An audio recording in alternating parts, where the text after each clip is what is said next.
Right, Stevie, lots to talk about as usual, and as has been the case for the past sort of week or so, another victory on Saturday against Morton, which must be pleasing. 5 home wins on the trot. It was something that had been plaguing us for a while, our poor home form, but that seems to have turned around certainly this season. Yeah, it's weird. It's actually, when you look back to the run of the 5 straight victories now, it was the Ayr United game.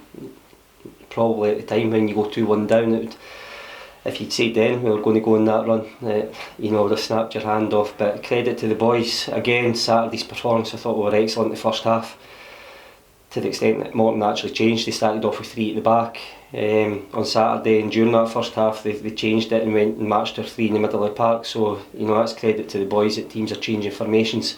The second half they put us under a little bit of pressure, and when we conceded the goal, there was a few scary moments, but we came out the other side of that and scored a very good goal on the counter attack to make it a really pleasing finish to a week.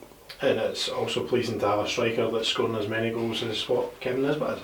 It is, and what happens is you can see there's a belief throughout the team as well, and Kevin's not getting carried away. His second goal and our third goal at the weekend I thought was exceptional. Ryan Dow's breaking on the counter attack, Kevin makes a good run, and Ryan releases it at the right time to allow Kevin to show what he can do, and his composure to pass it into the corner away from the keeper, but also wrong foot the defender that's trying to get a block was exceptional.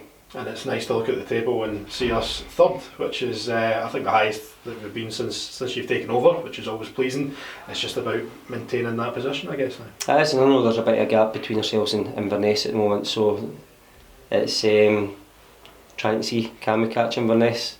Also, we look over our shoulder and there's good clubs that are going to be hurting and wanting to try now catch us, but very much a believer that we look at what's above us, and again, going into Saturday's game against Dundee, if we can take care of that, then it gives us a chance to close that gap with Inverness. Well, let's chat about Dundee then. They've been fairly inconsistent so far this season. We drew with them opening day of the season, seems like a long time ago now, 2-2 or 2-0 up in that game. But they've got some decent players, and probably their league position doesn't reflect the quality that they've got in their squad. Yeah, they've got a strong squad. I was speaking to James McPake at the reserve game last week, and he'd been on the back of 3 victories in a row, and then he's searching for a victory now, and I think they've lost 3 and drawn 1 against Arbroath, so we'll have to be wary of that. As you've said, they've got a good squad together, with a lot of good quality within that squad, so we'll be doing our homework on them as we always do, but very much focusing on what we can go up and do at Dens as well.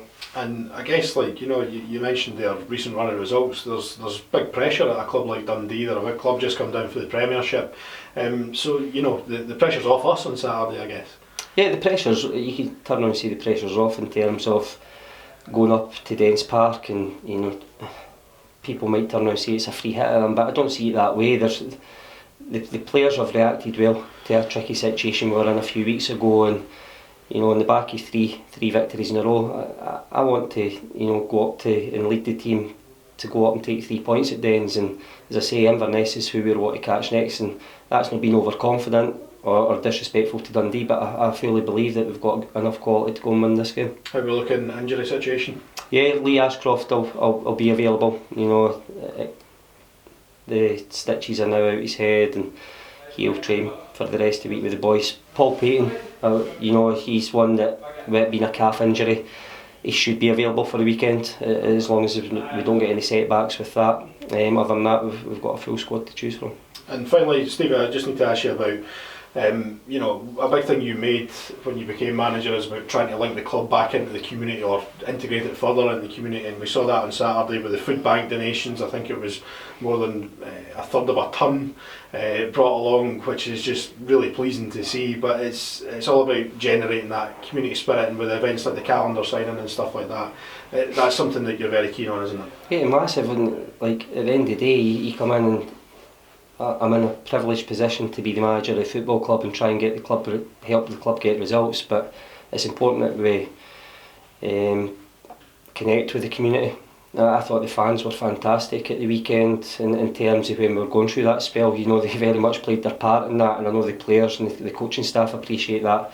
But as you say, we're a close knit group, and anything we can do in the community to help the club, then great. And you know, as I say, their support is greatly appreciated.